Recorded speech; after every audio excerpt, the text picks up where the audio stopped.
Hey everybody, Ben Johnson, Rocky Mountain High School here today to hopefully deliver a brief presentation on your transition year decision. I'm making this today because I know that the district is asking folks to make this decision in the near future.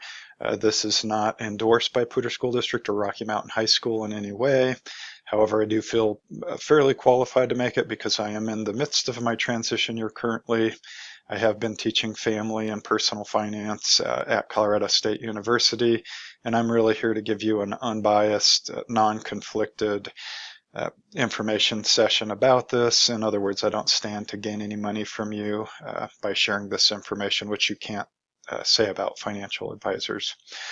First and foremost, if you have any questions about your para pension, ask para, don't ask your financial advisor. Para is the expert at that. They're going to give you the unbiased information that you need, and the best way to get a hold of them, in my opinion, is through this 800 number.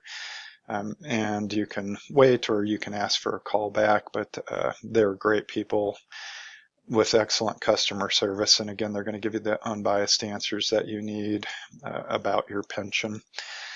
Logging into the website occasionally is a great idea. You can kind of keep an idea of what your highest average salary is, how many months or years of service you've got, what those amounts would be if you pick the option that pays you out until you die, or that would be reduced and pay you and your beneficiary out until you both die, or option 2 where your beneficiary would get half of this amount until they die. So it's just great to log in every 6 months or so just to keep track of that, make sure everything is on track.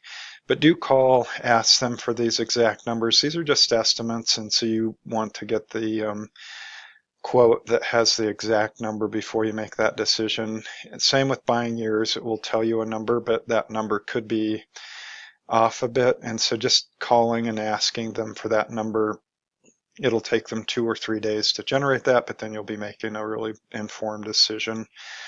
Some considerations that you should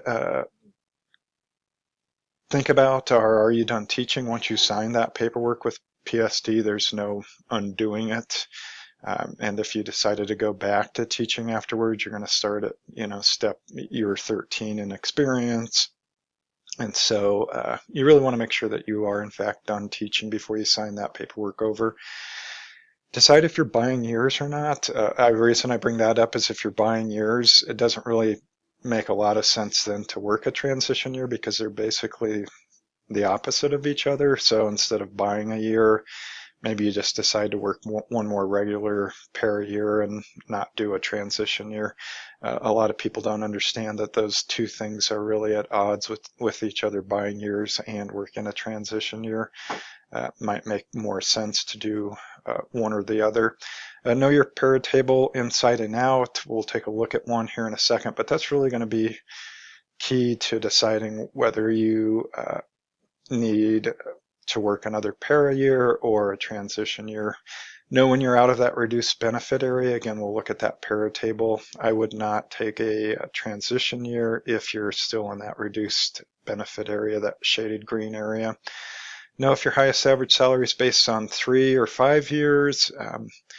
The reason that's important is that it could be that it might make more sense to work a regular para year to capture your highest average salary in these last 3 to 5 years than to take a transition year, particularly if you got any big raises in these last 3 to 5 years. And I'll tell you the dates and things, whether it's 3 or 5 years in a minute. Again, know to move your health insurance to post-taxes last 3 to 5 years before retirement. For veteran teachers, it's going to be probably 3 years. For more new hires, it's going to be 5 years. And so you can only do that during open enrollment. It is a pretty big deal, particularly if you have your family or spouse on your insurance. That could end up reducing your highest average salary significantly because that's not included in your highest average salary. So during open enrollment, you have to make sure that you switch to post-tax on health insurance shut off your FSA, those things. You can continue to put your gas on the pedal in terms of the 401k, 457. Those things won't count against your highest average salary. But the reason this is important is if you forgot to do this when you were supposed to, it could very well mean that you're better off working another regular para year rather than a transition year, because you need to make up that time that you forgot to move those things to post-tax. Then know if you've exceeded that 8% raise cutoff. Again, if you have, it could make sense to work another regular para year rather than a transition year to help capture any raises that you got that were above 8%. Let's say that you took on an admin job or something. Para can help talk you through some of these decisions if you need some advice around that. Then know if you qualify for para healthcare insurance subsidy, should you ever need that. This is a $230 a month subsidy for para care. If you're at 19 years and you could work one more regular year, para year, to get that subsidy, that would make sense then to work that regular para year rather than a transition year, so that you can earn those 20 years for that subsidy. Then understand your Social Security benefits and spousal benefits. WEP and GPO are cut, and so that means as a teacher, if you paid into Social Security for 10 years, you're going to get Social Security. If your spouse is paid into Social Security, maybe they're not a teacher, you'll actually qualify for 50% of their Social Security benefit through a spousal benefit, and that doesn't affect their Social Security at all, and that's true for an ex-spouse as well. If you've divorced and your ex-spouse has Social Security coming to them, as long as you were married for 10 years, you can still collect that 50% spousal benefit even before they die, whether alive. Okay. Know if you've maxed out the PSD salary schedule. Personally, I wouldn't take a transition year until you've done that and you've captured that. It's going to make a huge difference to the pension payout the rest of your life. So try to take care of this PSD salary schedule, maxing that out 3 to 5 years before retirement if you haven't already. And then know what you'll do with insurance after that transition year. Insurance is covered during the transition year, but after, you're going to have to jump on Paracare, Obamacare, your spouse's insurance, COBRA. So get a sense of how much that will cost. And in my case, I could pay as little as $300 a month for my Obamacare, up to about $800, depending on what my adjusted gross income is. So at least I have some idea of how much my insurance will cost after I retire. Well, a financial advisor will offer to give you some free education around all of this decision making, and they will appear to be doing it out of the kindness of their heart. Know that they're not actually doing that. Their main goal is probably to convince you and your spouse to roll over any of your retirement funds that you have in 401ks and whatnot over to them to manage until you die. Okay, and they're going to be able to make a lot of money off of you during that 30, 40 years until you die. It's slowly going to siphon about 1 to 3% of your portfolio each year until you die. That doesn't sound like much, but it is due to compounding loss. And you've all heard of compounding gains or compounding interest. Works the same way the other direction. It's compounding loss. And assuming you live for 30 years after retirement, this could cut your portfolio in half. And that's, remember, the inheritance that you might be giving to your children. And so you have to decide, would I rather give this money to my advisor or to my children? And that's a decision that you will need to make. There's no guarantee that you're going to do better with an advisor. In fact, I'll tell you, the hundreds of professional portfolios I've reviewed, most of them are horrible. You would do better with just a simple target date fund of the date that you're going to need the money. And you'll probably outperform the advisor because of the high fees that they charge. Worst case, you get involved with an advisor that tells you to cash out your pension. Do not do this. For most people, it would be a terrible decision to make. Okay. What should you do instead? Well, call para if you need help with your pension. Remember, they're the experts there. They know way more about the rules than your advisor does. Okay. You can get free advice at bogleheads.org. I'll take you out there at the end of the presentation. Awesome people there giving you non-conflicted advice. They don't stand to make any money off of you. Or you can pay for an hourly advisor at hellonectarine.com.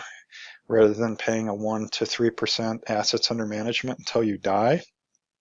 This is going to be a simple $250, $500 charge, and then it's done.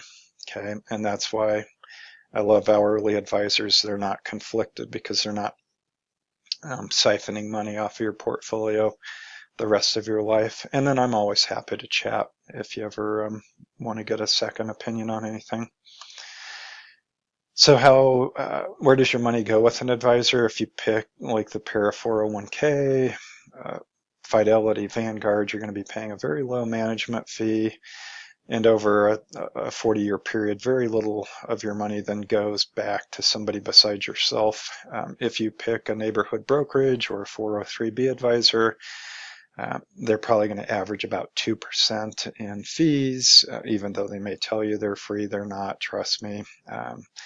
That financial advisor is usually going to take about a 1% cut. They're going to be using expensive funds. That fund manager is going to need to take another cut. Believe it or not, you pay for their advertising through this marketing fee. And then finally, they'll often put you into funds that have front and back loads on them, which are commissions that get paid to the advisor. And so after 40 years, because of that compounding loss, over half of your portfolio goes to the advisor and the brokerage fund manager instead of going into your pocket. And you can see the consequences of that are pretty telling. And so you don't have to be smart to do this. You can just pick a target date fund that matches the year you'll need the money. And it's probably going to do just as well, if not better, than giving up all of that money here in fees. Okay, so what is the transition year? In short, you start collecting your pension and your teacher salary during your last year of teaching. How can that happen? Well, para has a special rule that allows you to work 110 days a year in a para position and still collect your pension. Since the school year is broken into 2 calendar years, you can do this during the first year of retirement without exceeding the 110 days in the fall and spring semesters. That's why it works the first year of retirement. You'll use around 100 days from August, December, and then about another 100 days from January to June, and so you don't break that rule. But that's why you wouldn't be able to teach the next fall semester from August to December again, because then you would be at 200 days, which would break that 100 in days. So you could repeat doing this, every other year, or you could long-term sub every spring, but you wouldn't be able to break this rule every year because of the 110-day limit. Hopefully that helps make sense.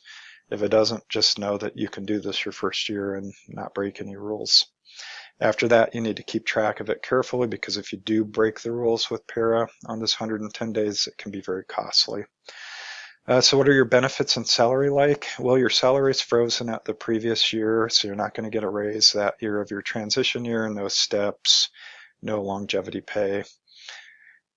Not great, but by then you should be getting a pretty good pay, and so it still makes it very worth it. You're going to get 6 leave days that you'll earn, no vacation days, and none of your sick leave or anything else gets carried over. So if you go beyond that six leave days, that transition year, your pay will be docked if you go over the 6 days, maybe like $500 a day. So you don't want to take any of those days beyond the 6 if you can help it.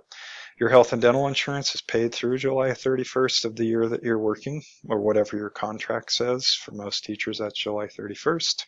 After that, you're going to have to jump on Paracare, Obamacare, your spouse's insurance, COBRA, one of those things. So pretty good. It used to be a lot harder of a decision to make because you used to not get any sick leave and you used to not get insurance. Now that you get those things, it's a whole lot easier to make that decision to work that transition year. You need to understand your table. We're going from table 2, which is in front of you, to table 9. Veteran teachers, started quite a while ago, back in the early 2000s, are on this table. And so you can see you could retire as early as age 50 with 30 years. But by the time you get to table 9, you're going to have to work until age 65 or until you have 35 years of experience. So what you need to know about this table is that you can't retire and get paid your pension in this white area at all.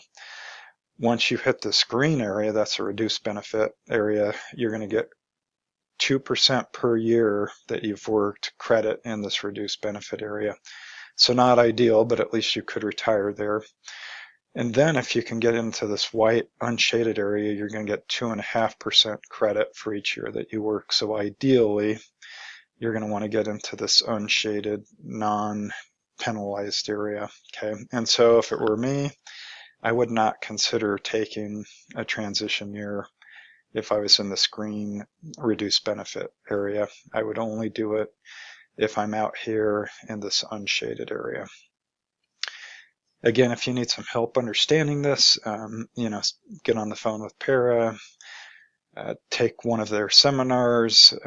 Certainly the 3 to 5 years leading to your retirement, you want to really educate yourself on your table and the rules that are associated with it. So some of the Para pension facts, know that WEP and GPO have been eliminated. That's awesome for teachers, especially if you've paid into Social Security for 10 years or you've got a spouse that's paid into it. Getting those Social Security payments along with their cost of living adjustments are going to be awesome. Know that you can get that spousal benefit even if you've not paid into Social Security at all. That's going to be 50% of what your spouse is getting. Even if you're divorced, you can still do that, and it doesn't reduce their Social Security benefit at all. Remember, know your Para table inside and out. That's really key. I recommend teachers find their table, print it, post it next to their computer, and just make sure that you understand everything about it. Know how that HAS calculation works, your highest average salary. If your membership began before July 1st, 2019, you're going to want to move your health insurance to post-tax. You're going to want to stop your flexible spending account, your dependent care flexible spending account, so that you can bump up your highest average salary. Now, if you started after July 1st, 2019, you don't need to do that. So only if your membership began before then do you need to remember to do that. Okay. The district may send you a reminder on this. They may not. Hopefully they do. But the only time you can change it is during open enrollment. So that's the key. Okay. Now, whether it's 3 years or 5 years depends. If you have 5 years by 2020, it's going to be based on your highest 3 years salary plus 1 base year. And if you didn't have 5 years by 2020, it's going to be based on your highest 5 years plus a base year. And so that's also, these years are where that 8% raise rule comes in. From 1 year to the next, you can't have had a raise more than 8% or else Para caps that. So knowing these are really important. It could affect your decision of whether to take a transition year or just work another regular Para year.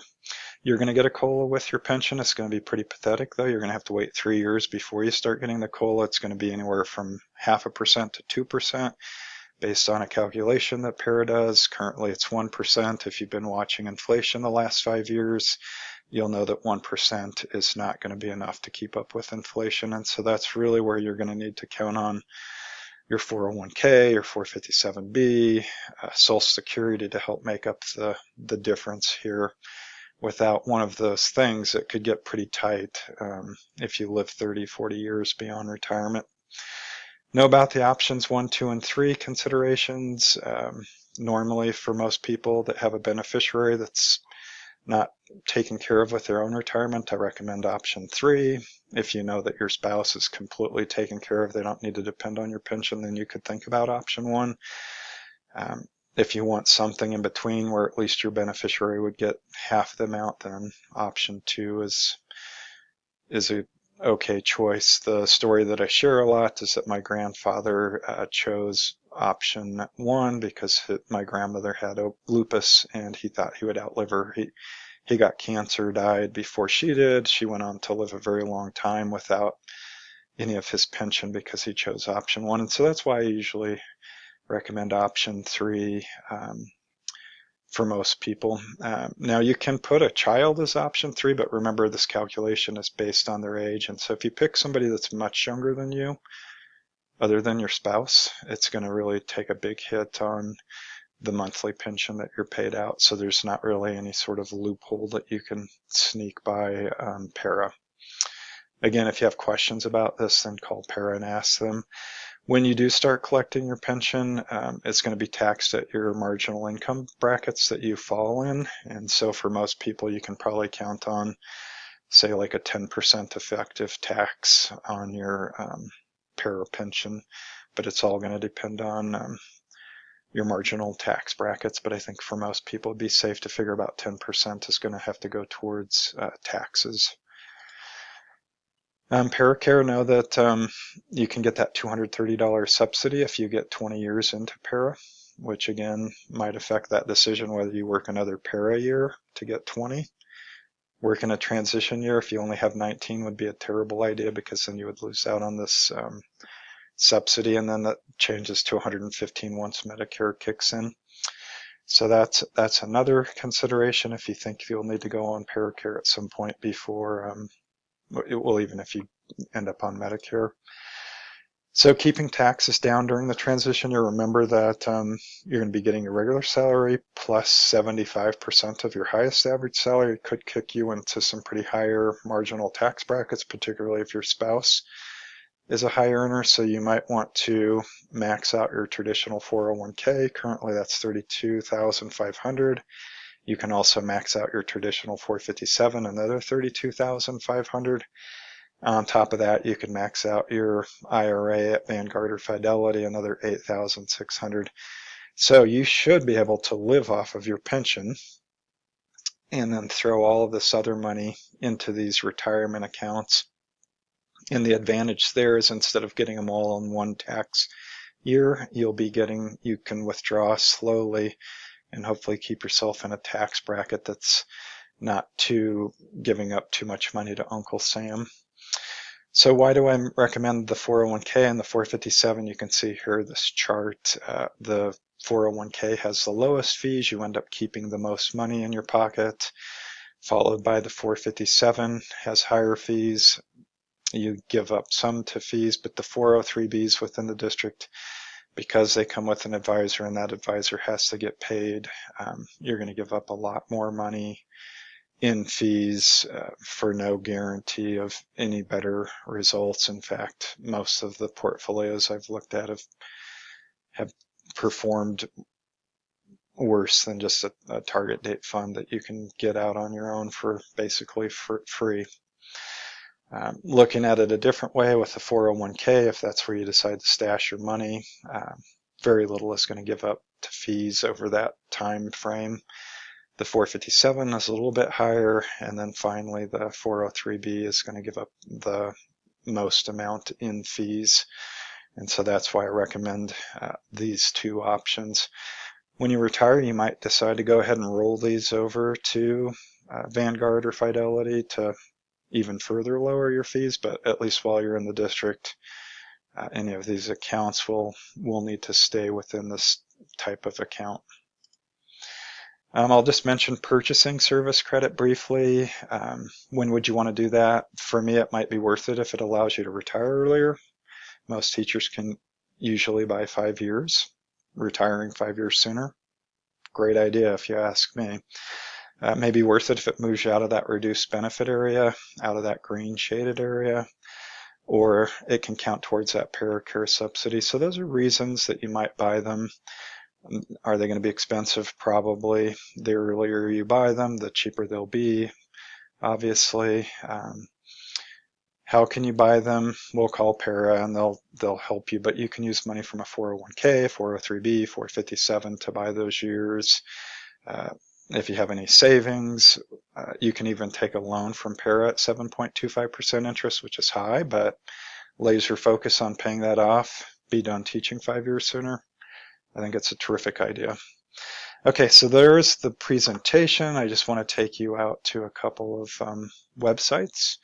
So I mentioned Hello Nectarine. This is the hourly advisor site. Instead of having your money drained out of your portfolio slowly over 30 or 40 years, you just pay a one-time hourly fee so you can find your advisor, and these people are going to give you unbiased advice because they're just giving you advice. They're not getting a commission or anything else from you.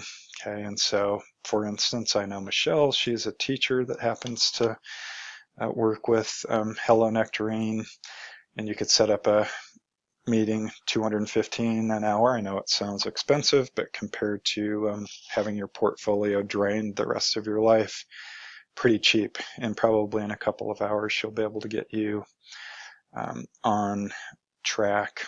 Okay, the next one that I wanted to share with you is Bogleheads, which I talked about briefly. So I'll just go out to Bogleheads, and this is where you can get free advice. It's a nonprofit foundation started by Jack Bogle, who was the guy that came up with Vanguard that you've heard me talk about. And so any questions that you have, advice you want, you can ask here, make an anonymous username.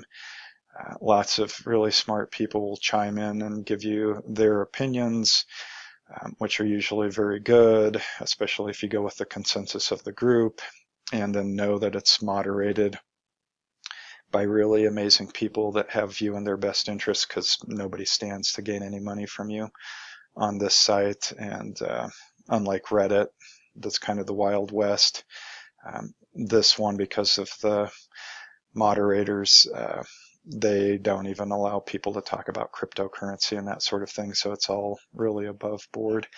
Anyways, these people could help you think through that decision if you just wanted to bounce some ideas off of some folks to get different perspectives. Not a terrible idea to do that here. It's certainly been a group that's helped me a lot over the years. Anyways, good luck with the decision. Reach out if you have any questions, and hopefully this was helpful, at least gave you some things to think about just a bit.